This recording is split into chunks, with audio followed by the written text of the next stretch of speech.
नांदेड जिल्ह्यात सुनेवर सासरच्यांचे अतोनात अत्याचार। 1 वर्षापासून ठेवलं होतं डांबून कुपोषणानं डोळे गमावलेल्या पीडितेवर अमरावतीत उपचार सुरू। परभणीत तलवारीचा धाक दाखवून विवाहितेवर तरुणाचा बलात्कार, आरोपीला अटक।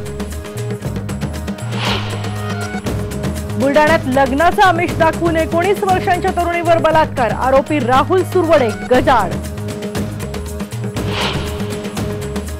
जळगावमध्ये 10 वर्षांच्या मुलीवर बलात्कार केलेला आरोपी अजूनही फरारच।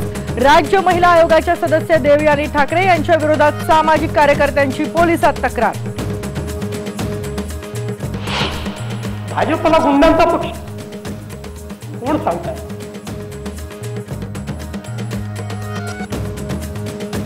मुख्यमंत्र्यांनी नारायण राणेंच्या टीकेला दिलं सडेतोड उत्तर। म्हणाले, महाराष्ट्रासाठी मी मुख्यमंत्री म्हणून सक्षम, माझं मूल्यमापन जनताच करेल। आणि शेतकऱ्यांचे नेते मंत्री झाले तरीही एफआरपीची थकीत रक्कम मिळेना। कारखान्यांनी शेतकऱ्यांचे थकवले तब्बल 700 कोटी रुपये।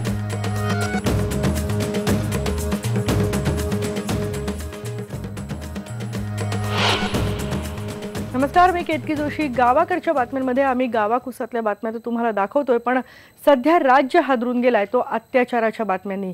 आणि त्यामुळेच प्रश्न पडतोय की या राज्यामध्ये नेमकं चाललंय काय? कारण कुठेही आपण बघितलं तरी हे गुंडा राज, हे अत्याचार एवढंच आपल्याला फक्त दिसतंय। सध्या आपण जर बघितलं तर कोपर्डीच्या अल्पवयीन मुलीवरचा बलात्कार आणि खुनाच्या प्रकरणानं तर सगळ्या राज्यालाच हादरवून टाकलं।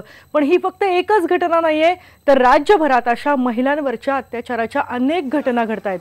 अमरावतीपासून ते जळगावपर्यंत, अगदी लहान मुलीपासून ते वयोवृद्ध महिलेपर्यंत अनेक जणी याला बळी पडतायत। कुणी सासरच्यांच्या छळाला बळी पडताय, तर कुणी शेजारच्या पुरुषाच्या वासनेला। आणि यातल्या किती जणींना न्याय मिळतो हा खरं तर प्रश्नच आहे। अनेकदा आरोपी फरार होत आहेत किंवा त्यांना अटक करून सुद्धा नंतर ते जामिनावर सुटतायत आणि अत्याचारित महिलेचं आयुष्य मात्र न्यायाच्या प्रतीक्षेत उद्ध्वस्त होतोय।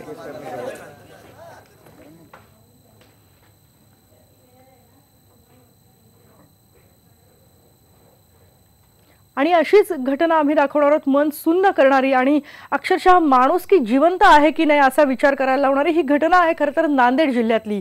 मुलाचं निधन झाल्यानंतर स्वतःच्या सुनेचाच अतोनात छळ केल्याची धक्कादायक घटना उघडकीला आली आहे। जयश्री कुऱ्हाडे दुधे या अमरावतीच्या महिलेचा नांदेडमध्ये सासरच्यांनी छळ केलाय। तिला 1 वर्षभर अंधाऱ्या खोलीत डांबून ठेवण्यात आलं। तिला पुरेसं खायला दिलं गेलं नाही। जयश्री इतकी कुपोषित झाली की तिचे डोळेही गेलेत। तिला तिच्या मुलांपासूनही तोडण्यात आलं।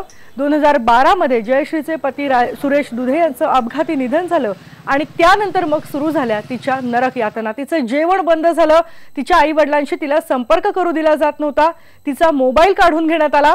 मरणासन्न अवस्थेत तिचे सासरे तिच्या आई वडिलांकडे अक्षरशः जयश्रीला टाकून गेले आणि आपल्या मुलीला या अशा अवस्थेत बघून तिचे आई वडील हादरले। त्यांनी तिला हॉस्पिटलमध्ये दाखल केलं, पण 4 दिवस झालेत अजूनही जयश्रीचा साधा जबाब सुद्धा पोलिसांनी नोंदवून घेतलेला नाहीये।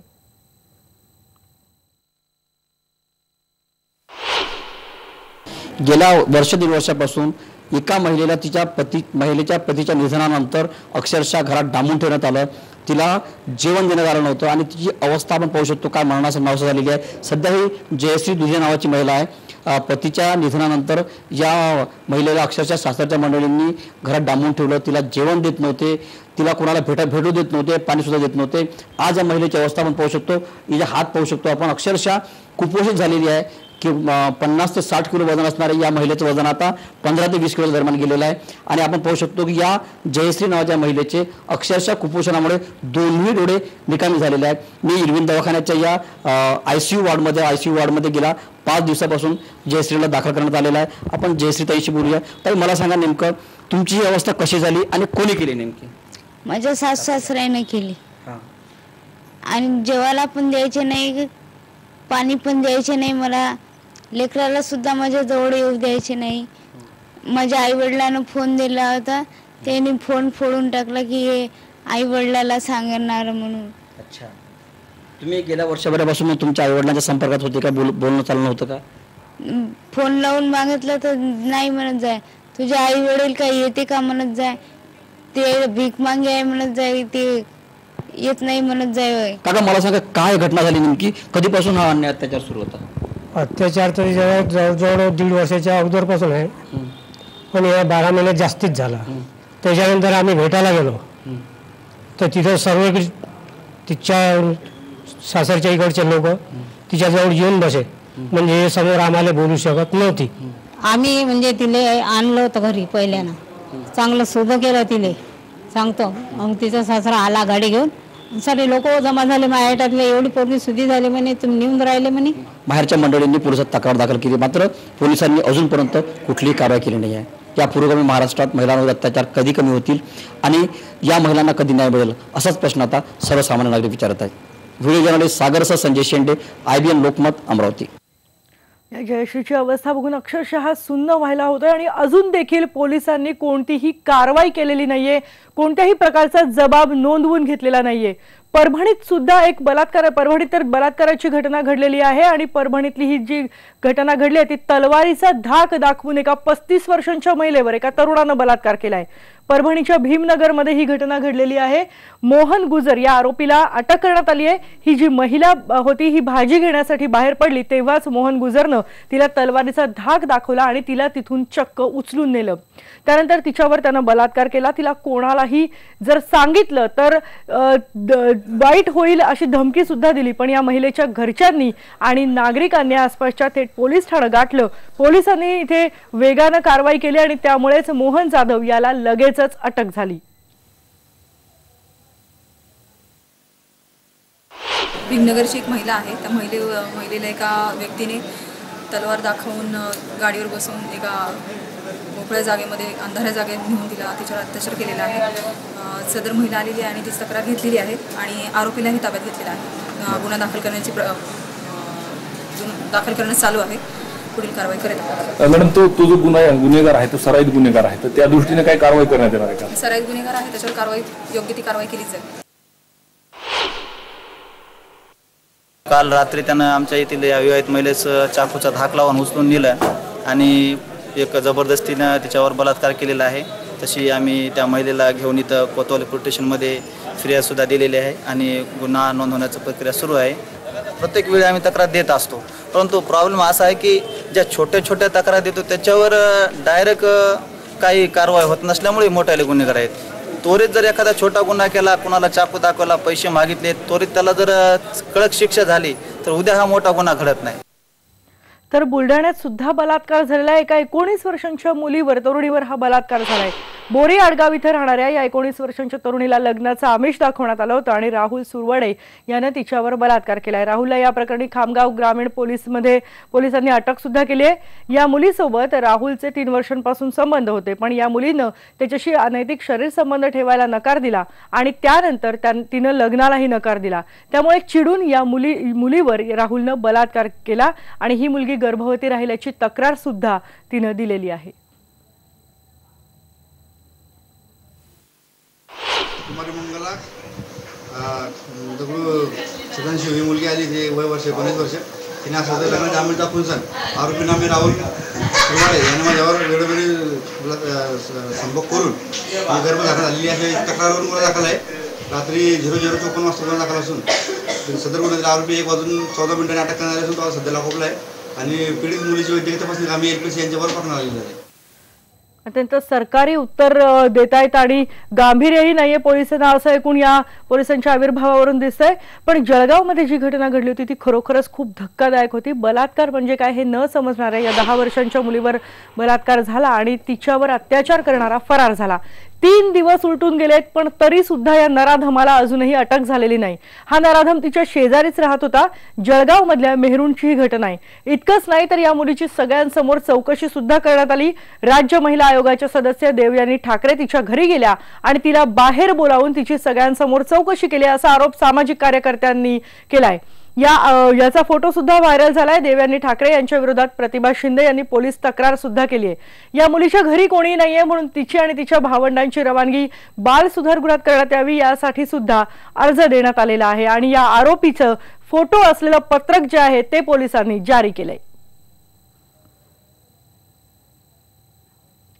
जळगावमधली ही घटना ही खरोखरच अत्यंत धक्कादायक अशी होती आणि 10 वर्षांच्या मुलीवर हा बलात्कार झाला होता. हा आरोपी अजूनही सापडलेला नाहीये. जळगावमधल्या महिलांना मुलींना काय वाटतंय ते सुद्धा आपण ऐकणार आहोत.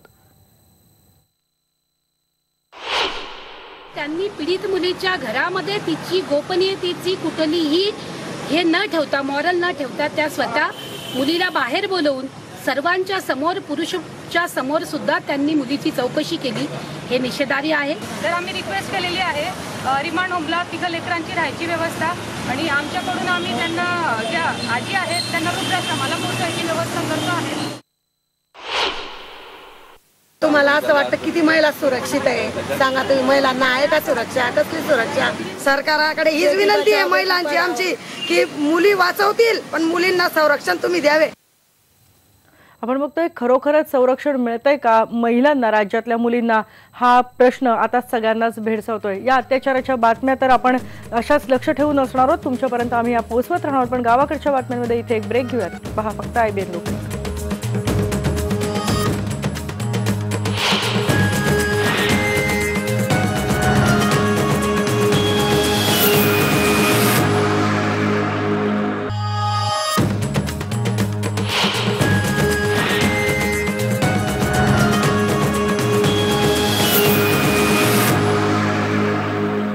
आता आपण पाहणार आहोत आमच्या मोहिमेसंदर्भातला एक विशेष स्पेशल रिपोर्ट.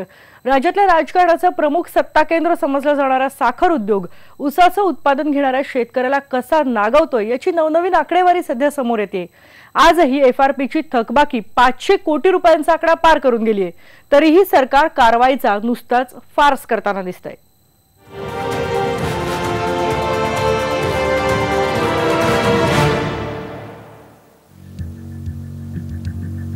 राज्यातला ऊसाचा गळीत हंगाम संपून आता जवळपास महिना लोटलाय. फायनल पेमेंट सहित ऊसाची अंतिम किंमत कारखान्यांनी घोषित करणं अपेक्षित आहे. कायद्यानुसार तर 14 दिवसांच्या आतच ही रक्कम शेतकऱ्याला देणं बंधनकारक आहे. मात्र अजूनही यंदाच्या हंगामातील तब्बल 500 कोटी 81 लाख रुपयांची FRP थकबाकी शेतकऱ्याला देणं बाकी आहे. 2014-15 आणि 15-16चा हंगाम मिळून महाराष्ट्रातल्या शेतकऱ्यांचे तब्बल 650 कोटी रुपये हे साखर कारखान्यांनी FRPच्या रकमेपोटी थकवलेत. इतकी मोठी रक्कम थकलेली असूनही सरकारकडून कुठलीच भूमिका घेतली जात नाही. महत्त्वाचं म्हणजे साखर आयुक्तांकडून या कारखान्यांना नोटिसा देण्यात येतात, त्यांच्यावरती कारवाई केली असं दाखवण्यातही येतं. मात्र प्रत्यक्षात शेतकऱ्याच्या हातामध्ये 1 रुपयाही पडत नाही. 1966च्या कायद्यानुसार थकीत रकमेवरचं व्याजही शेतकऱ्यांना देणं कारखान्यांना बंधनकारक आहे. मात्र असं घडल्याची आतापर्यंत एकही नोंद नाहीये. साखरेचा दर वाढून देखील शेतकऱ्यांच्या हाती FRP पेक्षा जादा रक्कम नाहीच. FRP पोटी चालू वर्षी 500 कोटी तर गेल्या वर्षीची 200 कोटींची थकबाकी आहे. बाजारभावाप्रमाणे साखरेला 3300 रुपये दर मिळतोय. शेतकऱ्यांना मात्र अवघा 1500 ते 2500 रुपयांचा दर मिळतोय. FRP फरकाची रक्कम बळीराजाच्या हातात कधी पडणार? FRPच्या थकबाकीच्या व्याजाचा हिशोब साखर आयुक्त काढणार का? असे अनेक प्रश्न आहेत. कारखान्यांची आर्थिक स्थिती उत्तम असूनही FRPची थकबाकी द्यायला टाळाटाळ केली जाते. तर दुसरीकडे शेतकऱ्यांमधून निवडून गेलेल्या मालेगाव कारखान्यांच्या प्रतिनिधींनी 2800 रुपये भाव दिलाय. त्यामुळे इतर कारखानेही ऊसाला इतकाच भाव देत नाहीत असा प्रश्न उपस्थित होत आहे.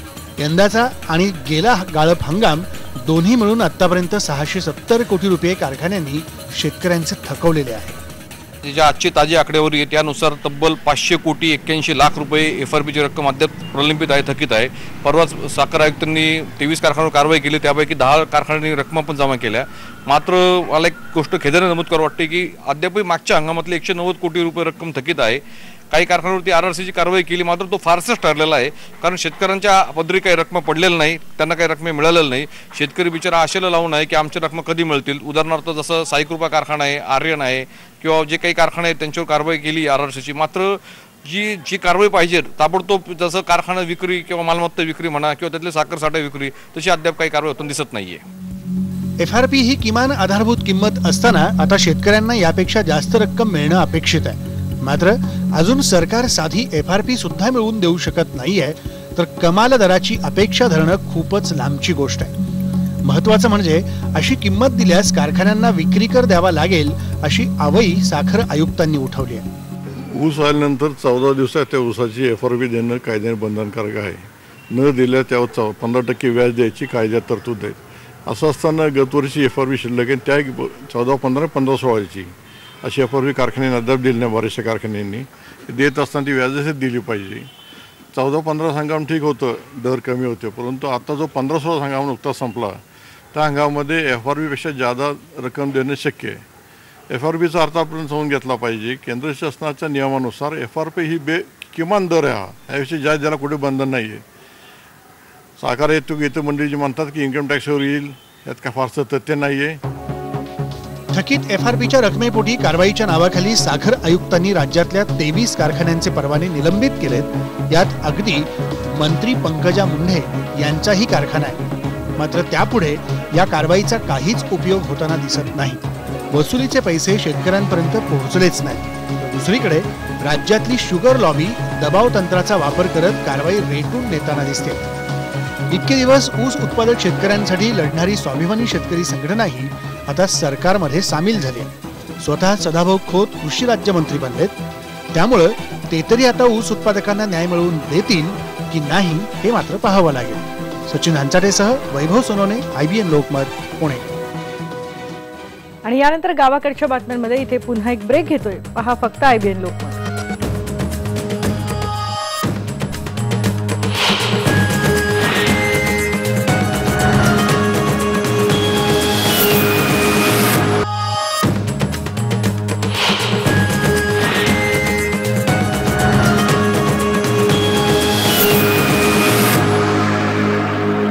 बातमी आहे बुलढाण्याची.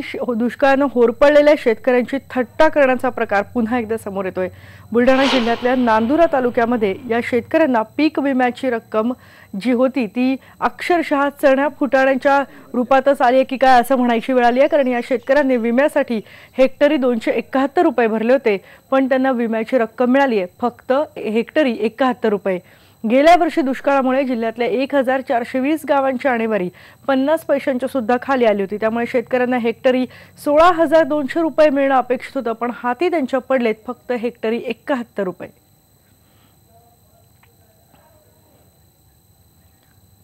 आणि याबरोबरच आपण गावाकडच्या बातम्यांमध्ये इथेच थांबतोय. काही वेळातच भेटणार सिटी प्राईम मध्ये आरतीसह. पहा फक्त IBN लोकमत.